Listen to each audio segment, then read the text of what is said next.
Okay, so we'll kick this off, special meeting Tuesday, September 27th, 2022. It is 10 o'clock and we'll have called to order Pledge of Allegiance. Mr. Humphrey, you want to lead us in the pledge?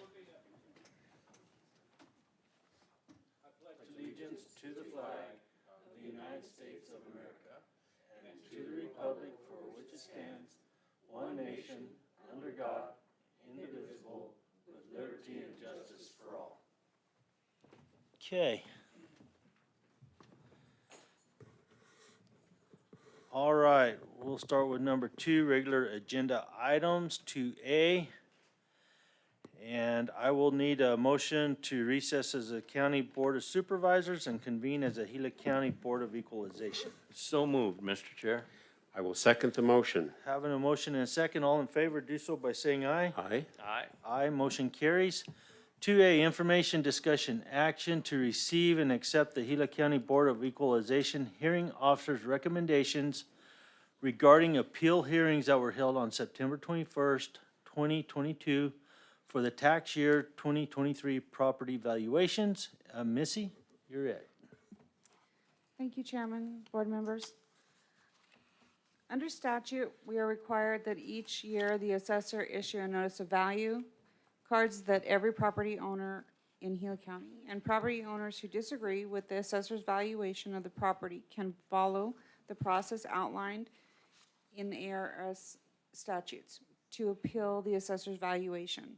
And the process starts with appealing directly to the assessor, and after meeting with the assessor, if the property owner is still not satisfied, the property owner may appeal to the Board of Equalization. And Gila County appointed Charles Chuck Johnson as our Board of Equalization hearing officer to conduct our hearings and make recommendations to the Board of Equalization.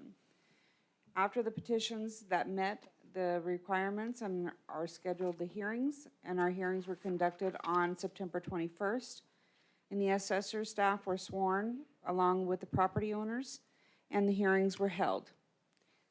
Once the property owners were sworn in and the hearings were held, property owners, Mr. Wenland, the hearing officer's decision was that it was a no change, and he was fine with that after the hearing officer explained the situation with his property. Gregory Smith was determined that the property value was reduced with a revised opinion of the assessor's office. And Mr. Brad Huza, that property value was actually no change according to the hearing officer.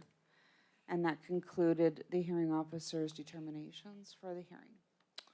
Thank you, Missy. Supervisor Humphrey? No, I have no questions other than I just have a comment that I'm glad that we went forward with the hearing officer for that, because it was pretty confusing on trying to get updated and educated in the tax values and how that all functions. So I think it's great that we have a person that understands that to work with these issues, and that's all I have. Thank you, Supervisor Humphrey. Supervisor Christensen? Thank you.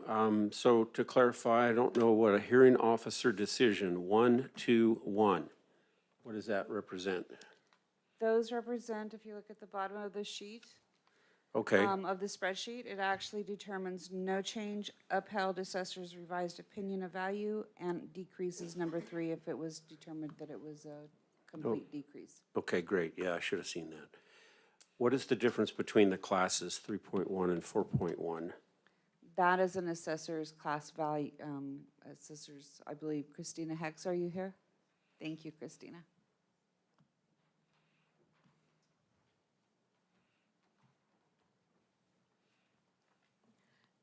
Good morning, gentlemen. Nice to see you all.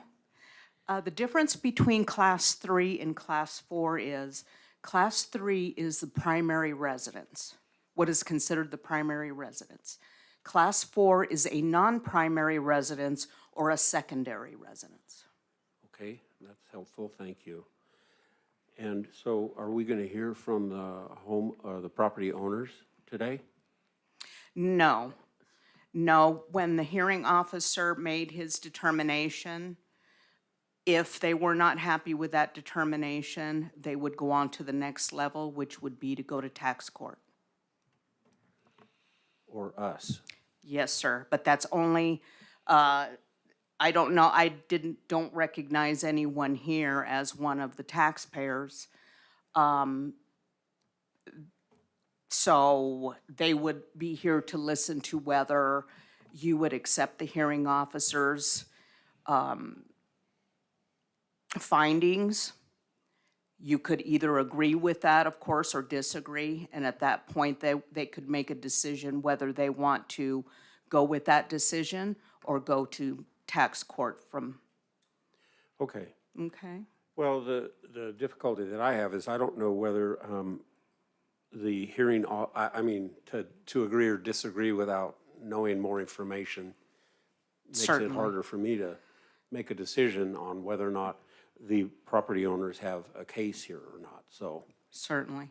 yeah. But just my own opinion is Mr. Johnson is extremely fair. He has been in the business a long time, and he's very partial, non-partial to anyone, and he knows the system, and he's very, very patient. Okay. Thank you for that. I appreciate that. Sure. Anything else, gentlemen? I think I'm good. Yeah, I'm good with this, so. With that, I'd entertain a motion. Well, Mr. Chairman, I'll move to receive and accept the Gila County Board of Equalization hearing officer's recommendation as presented.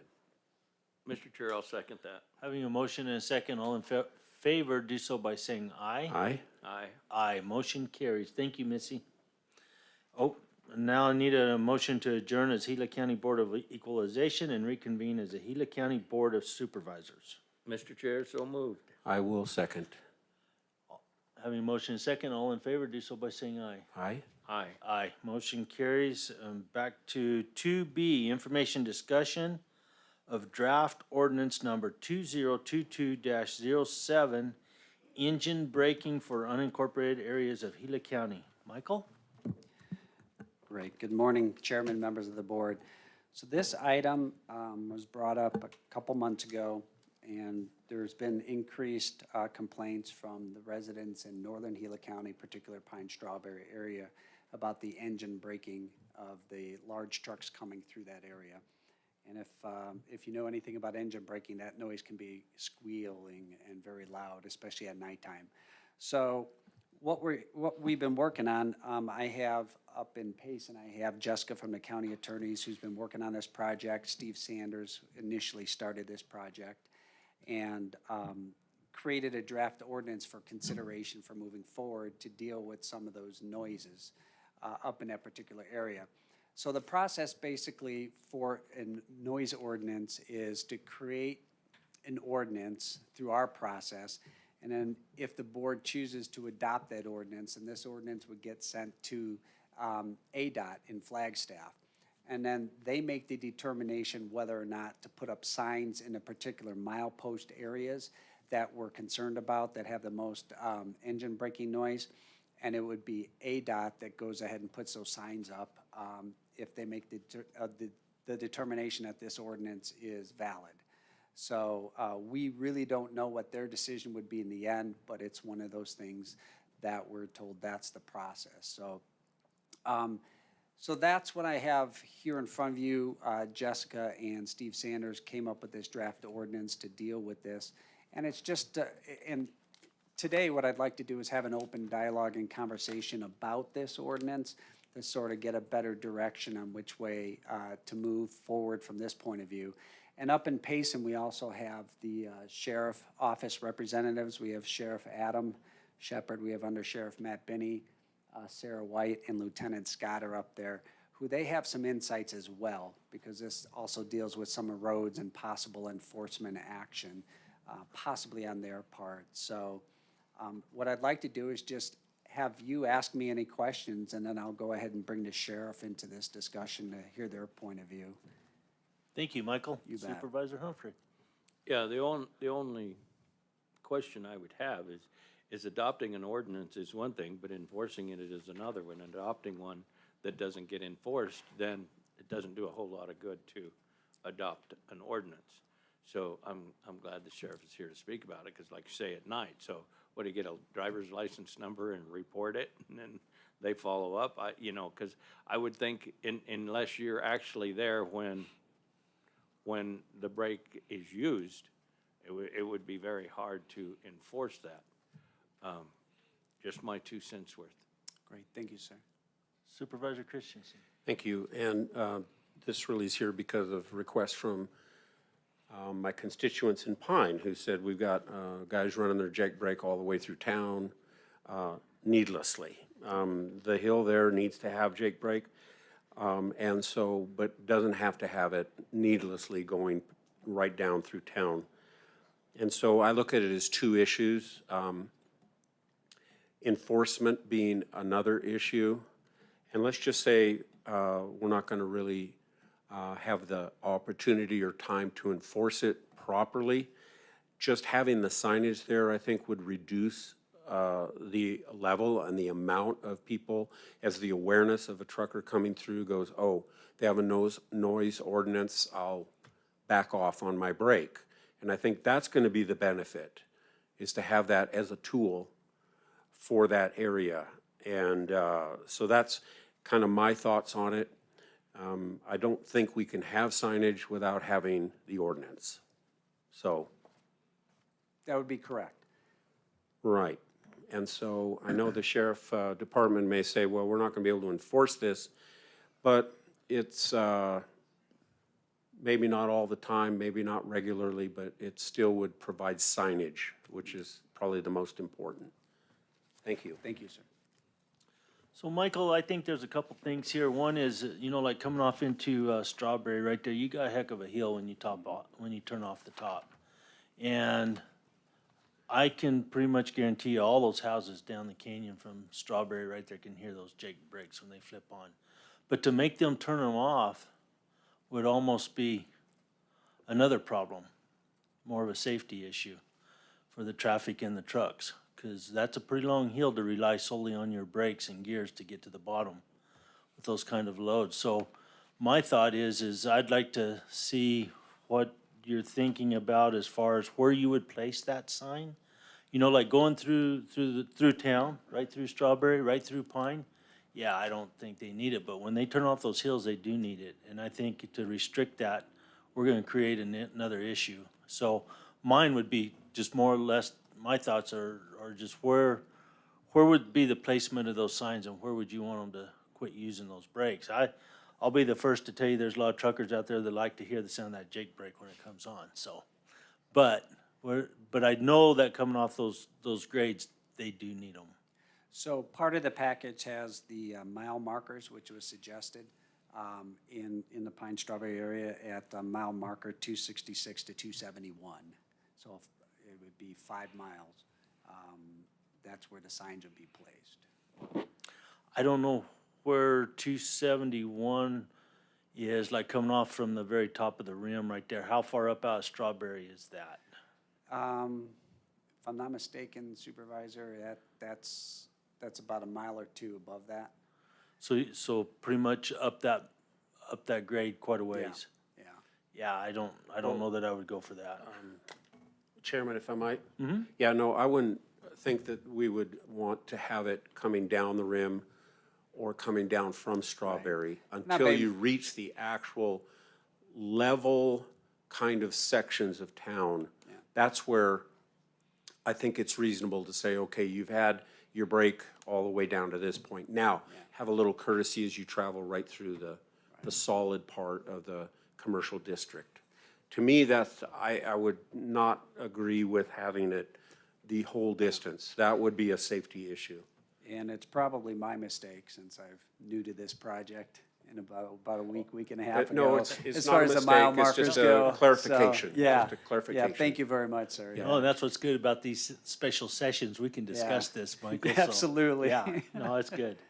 It's good, but that would be my concern, is just where the placement of those signs and where they would want them turned off. I agree with Steve that, to start with, when you come off top of the rim, you come around the first real bad hairpin corner, you go down there and you make another, more of a sweeping corner, and that's where you start getting into houses. Shut it off, ride it out till you start up, and then when you turn down the other side, use it to about where you start hitting the other houses going into Pine, and then shut it off.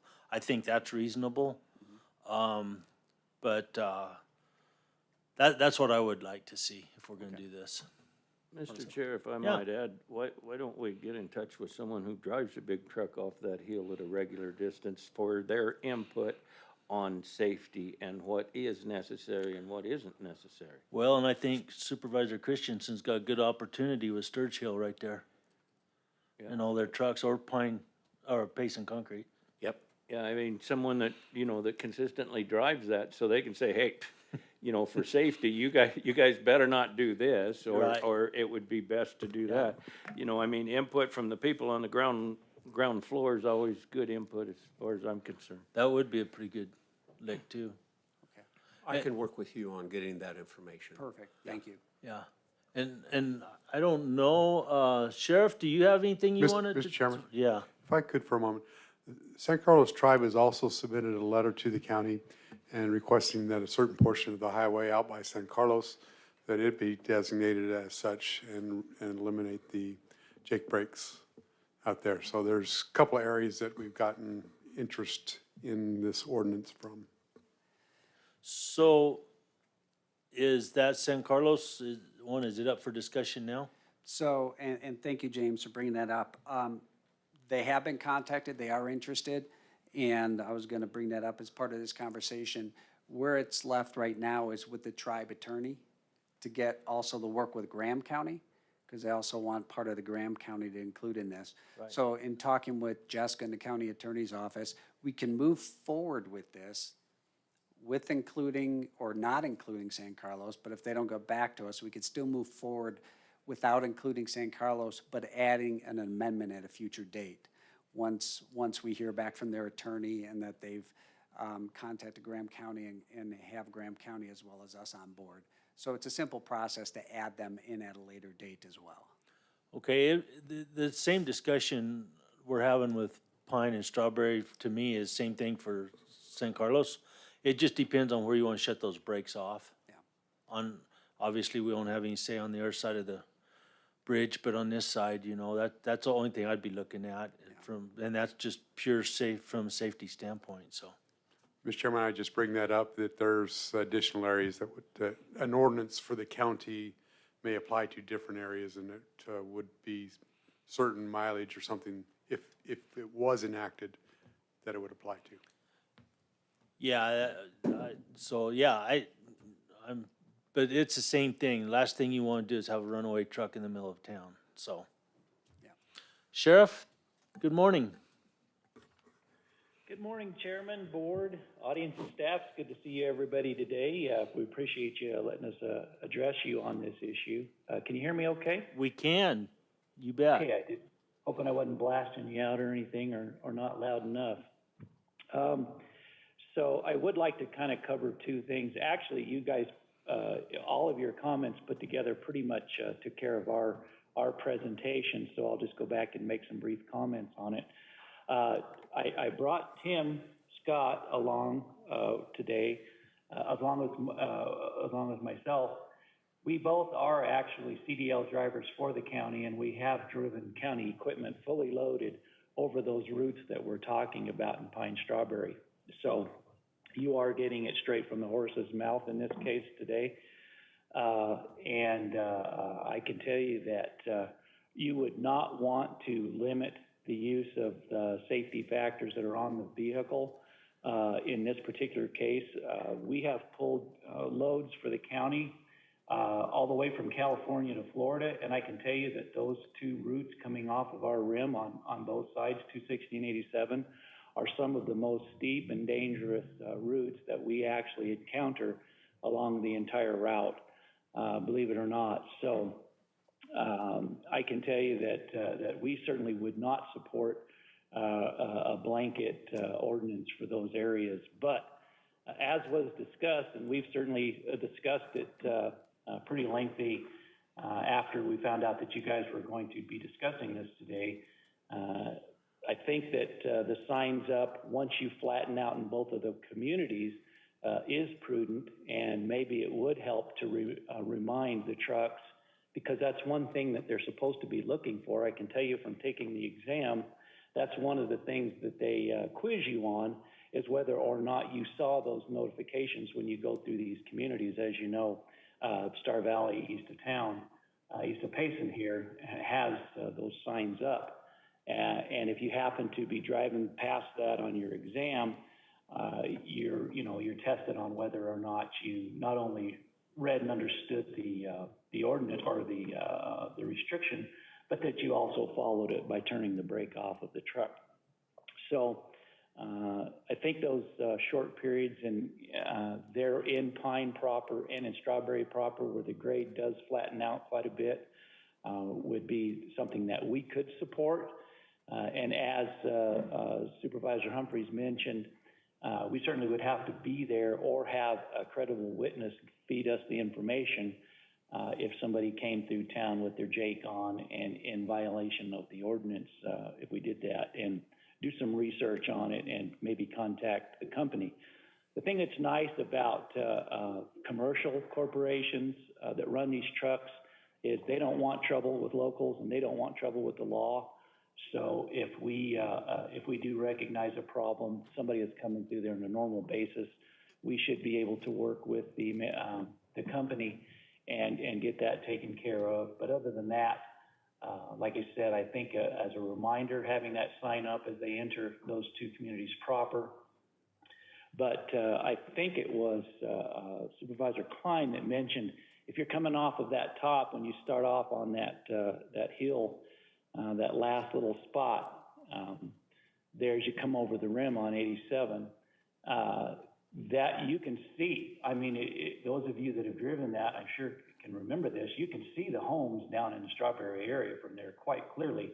It's almost, and that canyon going down through, there's probably like a megaphone. So I don't want to, diminish the concerns for the folks that live there. I'm sure having that blast at 1 or 2 o'clock in the morning is probably pretty uncomfortable. But on the other hand, so is a large truck wrecked in the middle of your community, where maybe it takes out the driver, or even at worst, some people on the ground. So we don't want that either. And I think in this case, at least there, you mentioned that bad hairpin turn, the 25-mile-an-hour turn, just about a half mile under the peak. You would not want to rely on a loaded truck's brakes to be getting them slow enough to make that corner. And as the Jake brake, as we mentioned it, there's all kinds of different kinds. That's just a manufacturer. It supplements the standard brakes on the vehicle, and they are designed to work together, both the engine braking and the mechanical brakes, to slow the vehicle down to a safe speed when making those treacherous corners, and we certainly would not want to see that messed with in any way, shape, or form, simply from the safety factor. So, do any of you have any questions for us? Enforcement, that certainly would have to be, as I said, an on view, or if somebody presented credible information to us, like the license plate, the time, the date, the name of the trucking company, that we could at least research and see if we could find out if there would be enough to charge in that case. But other than that, does anybody have any questions? Supervisor Humphrey? No, Sheriff, thank you for your thorough input and educated input. Thank you very much for helping us. Absolutely. Supervisor Christensen? Thank you, Sheriff, for that. And I think I would completely agree with your assessment on that. We do not want to limit Jake brakes on a matter of safety coming down the hill. I do believe the signage will address 90+% of that by just making an awareness. And so if we have someone that's just chronically breaking that rule on purpose to annoy, then we can deal with that at another time. I think Absolutely. enforcement's a different issue. And I'm good. Thank you, Sheriff. Thank you very much. Great, thank you, Sheriff. So I think I got a pretty good sense of the next steps here. So what I'd like to do is meet with you, Supervisor Christensen, and talk to somebody who travels that route, that drives a commercial vehicle. I'll also meet with the sheriff and Lieutenant Scott, and what I'll do is try to button up the mile markers where everybody is in agreement too, as far as, is it 2 miles, 3 miles, or is it 5 miles? And I'll get a lot more specific on that. Hopefully, I'll reach out to San Carlos Tribe, their attorney, and see if I can't get an answer from them and how they'd like to proceed. And then at some point in time in the future, maybe present that to the board. Thank you, Michael. That'll work. You guys good? I like it. good. Thank you, Michael. Great. Appreciate it. Thank you. On to 3, call to the public. Is there any other public in Payson? No, sir. Thank you, Lisa. And YouTube, do we have any on YouTube? Nope, and we're good here. So moving on to 4, Supervisor Humphrey, do you have any? Let's hang on with you a minute. Let's start with the manager. James, do you have any updates? Yes, I spoke to Patty Power, lobbyist in Washington DC with the BOS Group, and she's planning to be here next week for our Board of Supervisors meeting to give you an update on what's been going on in Washington DC, and also to hear your ideas, your thoughts, and direction that you might have for her. So if you would be prepared to discuss with Patty what issues that you have that are your priorities. And that'll be next Tuesday, late in the Board of Supervisors meeting. That afternoon, we do have the groundbreaking for the Tunnel Creek Bridge. I don't want to steal any of your thunder, but and then also the County Supervisors Association Legislative Policy Summit will be Wednesday, Thursday, Friday next week. Thank you. Thank you, James. Now Supervisor Humphrey. Met with Robert Jock and Mike Krebs with the Tri-City Regional Sanitation Board. They're moving forward. I met with them to see kind of where they're at. They're having difficulties in some of their easements. And so I met with them to see maybe how we can help them with some of their easements going forward with that. Met with the Town of Miami manager. Will meet with the Town of Miami manager, Alexis Rivera and James on Wednesday to go over some things. And I'll be at the Greenback Valley Ranch 150 anniversary celebration on Saturday. And that's about all I have. Supervisor Christensen.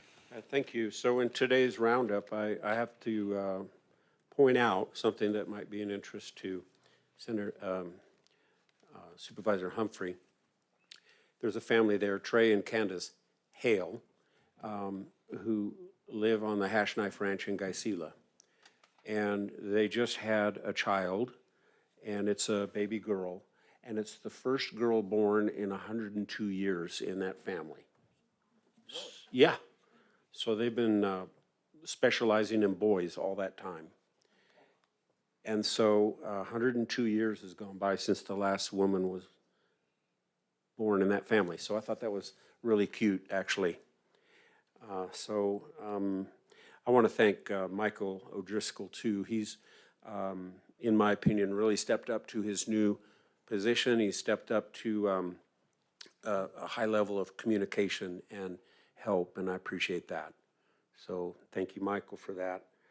And I was in a 1776 play, not really anything to do with the county, but this last Saturday we had a play, and it was a constitutional play about the Declaration of Independence, and a lot of fun to be in that. So it's an educational thing.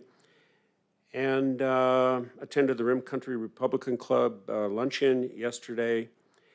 Also did a workshop. I wasn't going to mention this because I did a workshop called the Rural Groundwater Action Plan Workshop. And so that's not a government agency. That's a group of people that are trying to push for rural management areas as an option for counties. And if they do get that pushed through the legislature, which doesn't look likely, then it gives each county the opportunity to either institute a rural management area where groundwater would be managed in what I would consider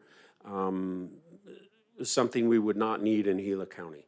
It's where all the ranchers, everyone that has a well, anyone that's pumping water, all ends up being scrutinized by a board. There's meters put on these wells, and anyway, it seems I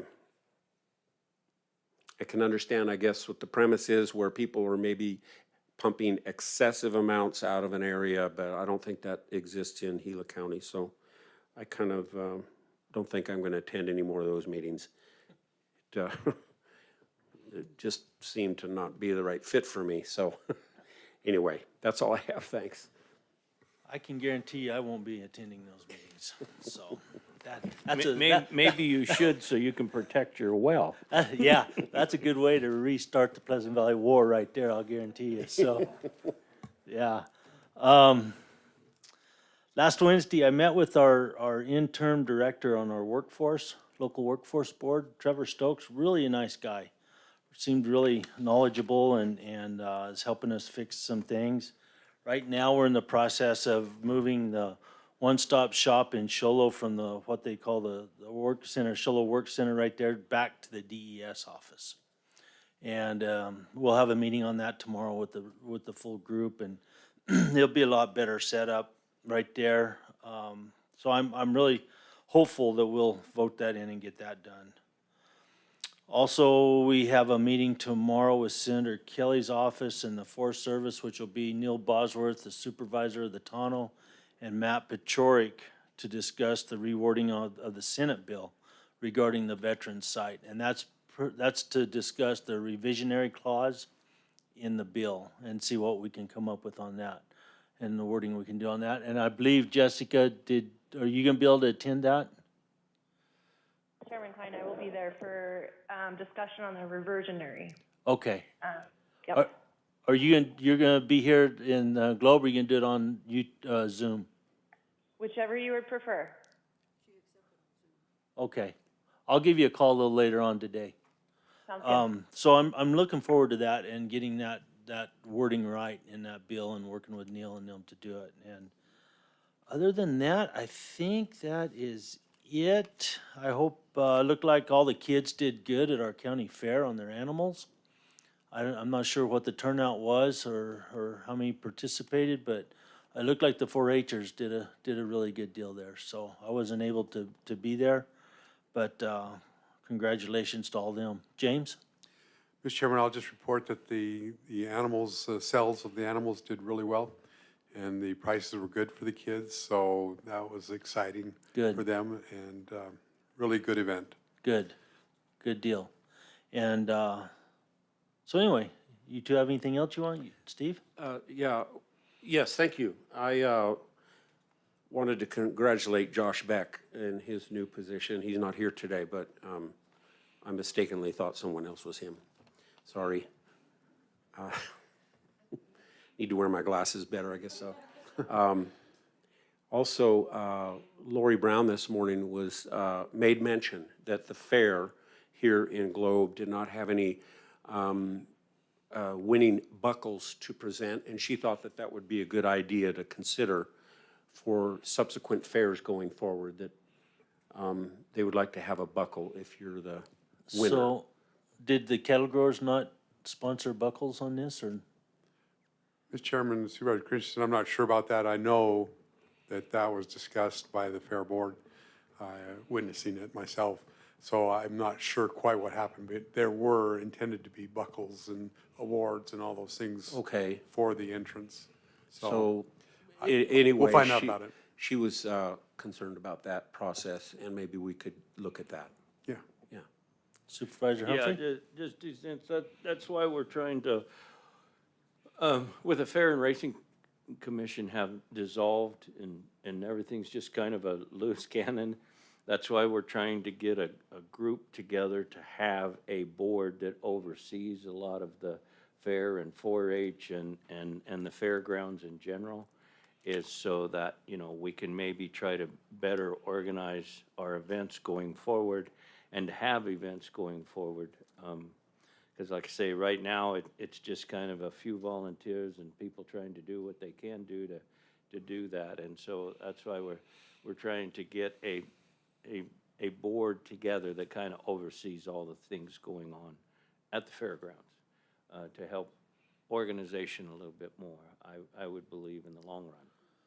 So I don't know, but I know in the past, the Gila County Cattle Growers had given those kids buckles and or awards and money for like the Gila County Bred and Fed Steer Champion, all that. So hopefully they're still doing it. And a lot of times that may be, you know, part of the process at the fairgrounds, but usually they're presented with that later on at their dinner. So I hope that's still going on. I believe it is. Good deal. I will add that there is a roping event this weekend. It's related to the fair. So we have an additional event at the fairgrounds this weekend for the weekend of a roping event. Using both arenas. Using both arenas. Yes, indeed. Absolutely. Yeah. Did want to point out, Mr. Chairman, that Congressman O'Halloran will be at a groundbreaking for the Tunnel Creek Bridge, and representative of Senator Sinema and representative of Senator Kelly will be at the groundbreaking. So we'll have representation from our congressional delegation in Washington to help us celebrate the groundbreaking for the Tunnel Creek Bridge. Okay, that'd be great. I do have a presentation, a plaque to give to Congressman O'Halloran. So that'd be a good place to do it. Right there. I wish the Senator Cinema was gonna be there, but we'll make it work. Anything else, gentlemen? We good? Well, with that, I think we are all done. That's one of our quicker meetings. Good job. Appreciate it. See everybody soon somewhere. I'll adjourn this.